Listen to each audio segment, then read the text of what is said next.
welcome back, and much appreciated as always for you stopping by to check out my videos. So moving on to my third figure here, I had mentioned in previous videos that not only did I want to start with basic figures, I actually wanted to start with basic characters as well and not do any of the characters that I really liked until I got good. I didn't want to mess up one of the main characters like, Jimmy or one of his girlfriends. So what happened? I found a figure that looked a lot like one of Jimmy's girlfriends, so I went away from what I originally thought and said, you know what, I'm gonna try Zoe because she looks so much like her. I was inspired. When you're inspired, I think you got to jump on that. When I started with her, started making her, this was the first time when I started customizing where I really felt like, hey, this is awesome. This is something I could do. This is something I could do a lot. Hopefully this isn't something that, gets me in trouble and gets me divorced. But no, thank you very much. Wife's very supportive of all my crazy endeavors, and I've found time, like I said in previous videos, usually early in the morning to sculpt when everybody's still asleep and customize and everything. Spend time with the family when they are awake. But anyway, so moving on to Zoe, I said I found the figure. I forgot it was like Lita or something. I'm not sure. There was a time there where I actually stopped watching professional wrestling. So some of these figures, wrestlers I'm not actually familiar with. But anyway, saw her. I could cut her hair down and I thought she looked a lot like Zoe. So I figured, hey, I'm going to go with it. The articulation on this figure was quite a bit different. A couple things in here that are a lot more like the Marvel Legends, with the upper arm joints, hands and stuff like that too. So I really started running into what paint rub could be like, and ultimately you'll see here in a minute when I pull the figure out. There's a couple strange joints on these figures on the arms that I painted, and I, knowing what I know now, would know how to basically sand those down where they didn't rub, or, would have probably popped a different arm on there that was a little bit more appropriate, a little bit easier to work with. But like I said, starting out was working with what I had. So with this one, I'd mentioned in the previous videos where I was starting to want to stray away from using cloth a bit. So I actually sculpted the tank top on there, the parts on the arms, and then with the boots, those were all sculpted as well. Mainly, just got a bunch of straps on there, like belts or something. So quite a bit of those, which actually that came in handy quite a bit when I made the Scorpion figure for the summer swap for Shinigami up in Poland there. And there were, I can't remember how many belts there were on Scorpion. I think it was from Mortal Kombat 10. So if you guys are familiar with the character from that game, there were quite a bit. So this was kind of my first shot at sculpting that many belts. And once again, definitely helped me out in the what was not so distant future from there. So decided to use denim for the denim skirt, and I'll show you here why, because he actually has an alternate uniform. So let's go ahead and dive right in. So with Zoe, painted the face. It was probably one of the more extensive paint jobs I had done. Obviously, most of the other figures were cloth, so I really got into actually painting facial features. And as I'm looking at it now, I remember how proud I was with how the blending was and how it all looked, and where I've come now, I kind of look at it and see how blotchy it looks. But once again, always be getting better when you're doing something. If you like it, try to make the next figure better, and I feel like I've gotten pretty good at that. So as I had mentioned here, you can kind of see this strange linear joint here. And when I had painted that, obviously when she was moving up and down, there's her sculpted on rings, by the way. Anyway, that paint completely rubbed off. So like I said, knowing what I know now, I would have sanded that out a little bit in order to keep that paint from coming off. But ultimately, I don't think it looks too bad. So she has supposed to have a moving joint here. And as you can see, the paint kind of scrapes. So not something I was used to. Remember kind of seeing that thinking, well, you don't know what to do there.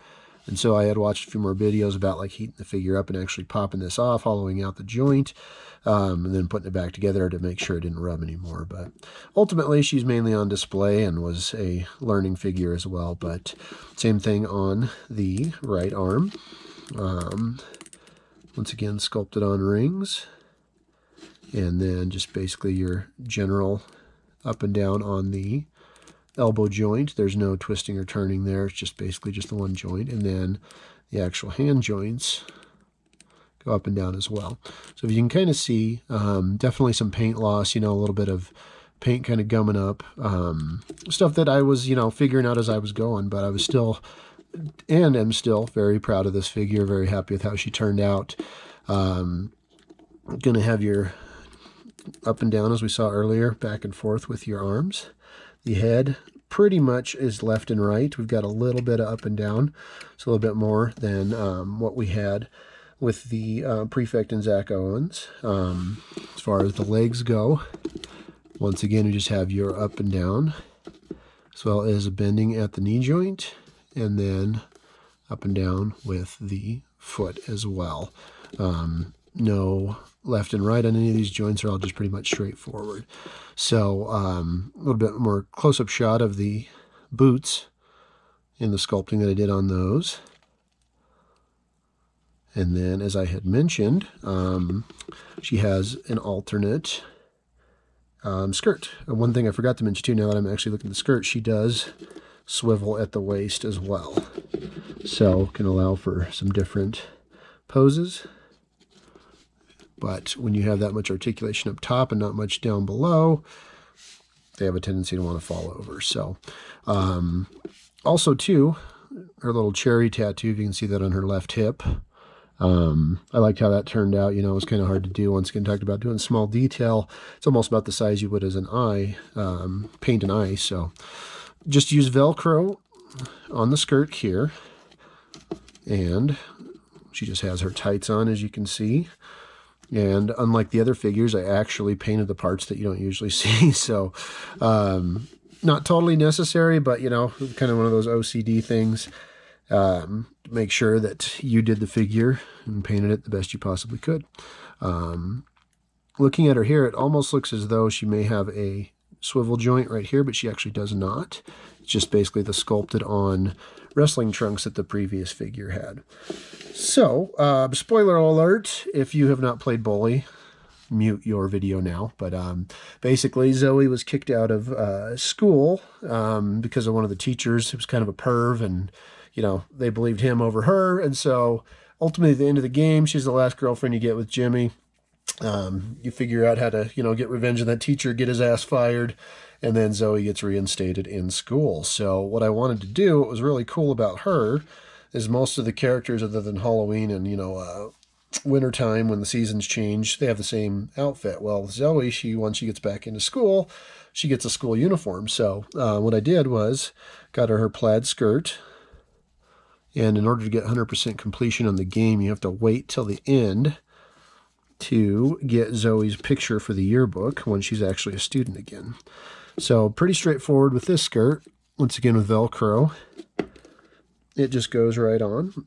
And then I was actually pretty happy with how I got her Bulworth shirt to come together. So this is basically just cloth, once again, used with fabric glue. Did the arms, or the sleeves, I should say. You can kind of see the creases here in the jacket, and the neckline and everything. I was pretty happy with how this turned out, especially being kind of bummed on the previous figures with how the cloth had turned out. So definitely got a little more familiar with using cloth here. So as you can see, the Bully crest, I painted it on there. Kind of hard to do. It's a small detail, but I was pretty happy with how that turned out. So it's been a while since I've put this coat on. Hopefully I don't rip it. As I can see right now, it is starting to come apart.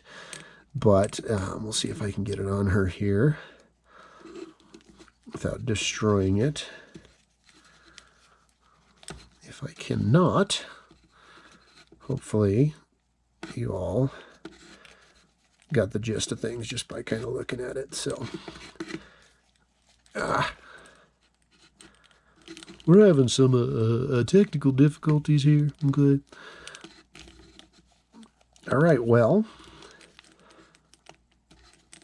as you can see, I don't want to mess the figure up, but I wanted to kind of show you all how this comes together here. So, sweet. Got it on. See if I can wiggle it up onto her shoulders here. I do remember it was kind of a pain getting it on both arms. So, if you guys check out my page on the swoosh. There's actually pictures of her wearing this. So for the risk of not tearing this thing apart, because it's actually feeling quite brittle and fragile, I'm not going to go ahead and force that other one on, but you guys can kind of use your imagination here and see what she would kind of look like with her school uniform on. Was pretty happy, like I said, with how Zoe had turned out. So this was where my passion for this really started to ignite. And from there, I can't remember if Scorpion actually was the next figure I made after her, but was definitely one of the next few that I did after her. So that is my review for Zoe. I hope you enjoyed it. I may end up redoing her in the future here, just because she actually was my favorite girlfriend of Jimmy's as well. Not only one of my favorite characters, but she's definitely, of all the girls that Jimmy dated, would be definitely the kind of girl I would see myself with. So little hellraiser, little troublemaker. So anywho, I hope you guys liked the video, and we will see you next time.